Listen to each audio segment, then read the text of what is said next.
Un invité que vous connaissez bien sur Sud Radio. Bonjour Stéphane Simon.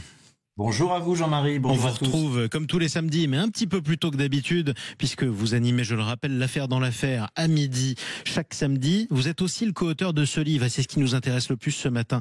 7 octobre, la riposte, c'est publié chez Fayard. La riposte israélienne aux massacres antisémites du 7 octobre perpétrés par le Hamas.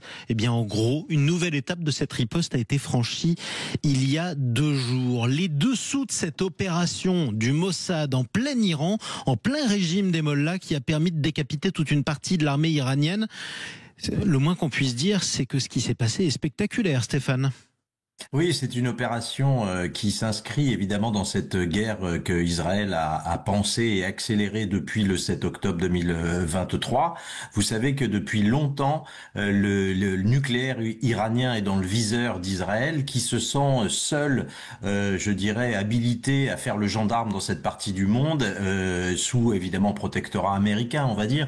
Mais en tout cas, ce sont les Israéliens qui surveillent du coin de l'œil depuis très longtemps l'état d'avancement des recherches sur l'atome en Iran.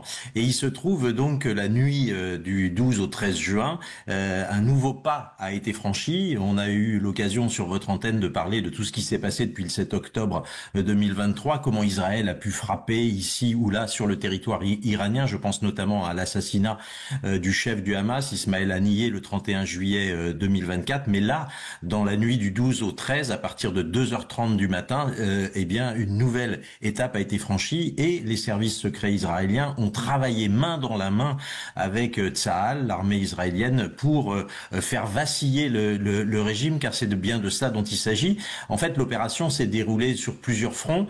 D'une part, il s'est agi de décapiter la chaîne du commandement iranien, comme ça s'est un peu passé finalement avec le Hezbollah en septembre de 2024, où on avait vu 4000 beepers piégés, explosé un peu partout sur le territoire libanais. Et bien là, ce qui s'est passé, c'est un peu différent.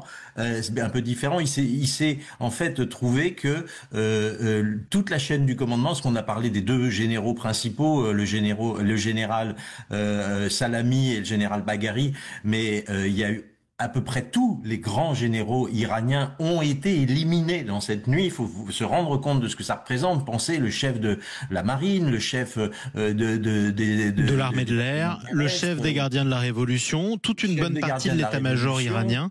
Je cite un responsable, mon cher Stéphane, qu'on aille un petit peu dans le détail. C'est un responsable, haut responsable de sécurité israélien, cité sur la chaîne américaine Fox News. Je le cite: nous avons mené des activités spécifiques pour mieux les connaître, puis nous avons utilisé ces informations pour influencer leur comportement. En d'autres termes, le Mossad a fait en sorte que tous les commandants iraniens se retrouvent au même endroit pour ensuite les éliminer. Exactement. Il s'est trouvé qu'en fait, l'opération s'est déroulée en plusieurs temps. Le premier temps, ça a été de neutraliser une possible riposte iranienne avec les missiles anti-aériens, puisque des avions furtifs ont été envoyés en Israël.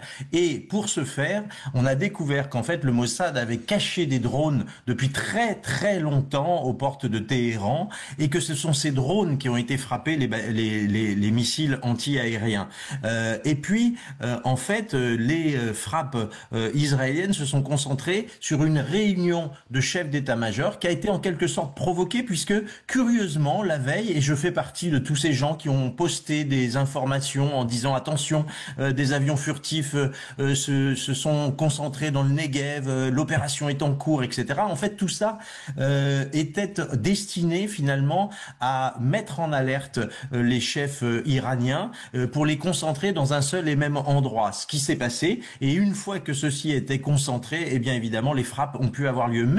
Mais le Mossad a aussi renseigné Tsahal pour savoir qu'un certain nombre de ces généraux étaient aussi manquants, que certains étaient chez eux, que certains étaient même au fond de leur lit au moment où l'opération s'est passée, et ceux-là ont été frappés en pleine nuit de missiles de tir extrêmement précis.